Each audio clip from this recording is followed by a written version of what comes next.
السلام عليكم ورحمة الله وبركاته. النهاردة هنتكلم عن موضوع القواعد الشرطية. القواعد الشرطية بتيجي من structure tab.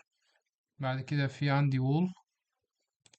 ضغطت wall هتلاقي فيه هنا عندي في التايب wall foundation bearing وفي retaining. طيب أنا عندي دلوقتي اللي هشتغل بالبيرنج. ممكن أعمل برضو أشوف برضو إيه التايب في هنا الماتيريال structure material، وأشوف هل هي تبقى bearing أو retaining. ودي للدايمنشنز بتاعت الويتس والفونديشن سيكنس. ولو في اكستنشن، لو انا عاوز ازود اكستنشن بتاع للوول فاونديشن دي.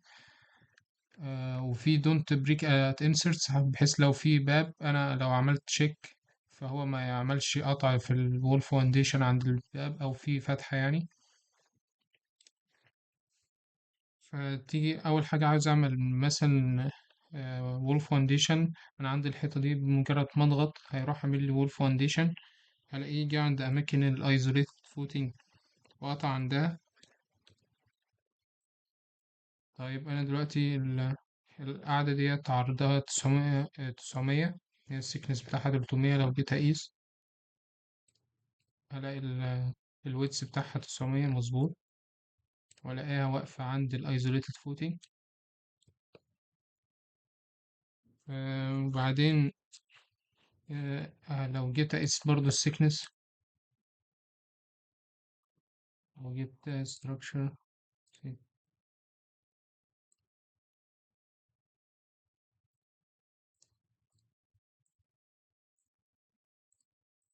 هلاقي السيكنس برضو 300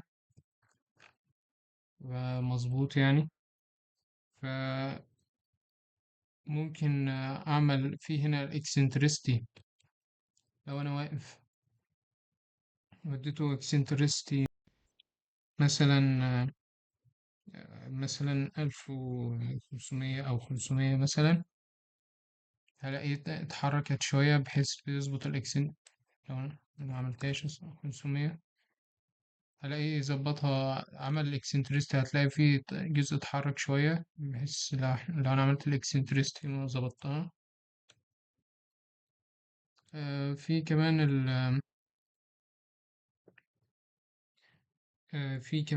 لو غيرنا الريتيننج وول الريتيننج، لو هي بيرنج عايزين نغيرها للريتيننج، هلاقي عندي بقى البارامترز بتاعتها اختلفت خالص. هلاقي في هنا عندي التو لينس والهيل لينس والفاونديشن سيكنس وديت الاكستنشن والدونت بريك زي البيرنج. لو جيت حركت غيرت في ديت خليتها 1500 مثلا، عملت ابلاي تو زاد 1500. طب لو خليت الهيل لينس خليته 700 مثلا،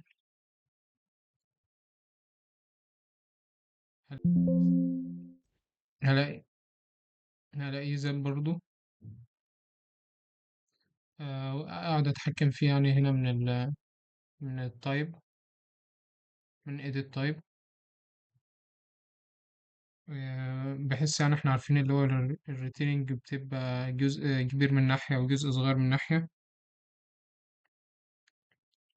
وممكن برضو لو أنا عايز أبدل بين التو والهي أروح أضغط على السهمين دول فيبدل ما بينهم، يجيب ده مكان ده. آه، بس كده أظن إن الموضوع سهل. الموضوع يعني مفهوش تعقيد. والسلام عليكم ورحمة الله وبركاته.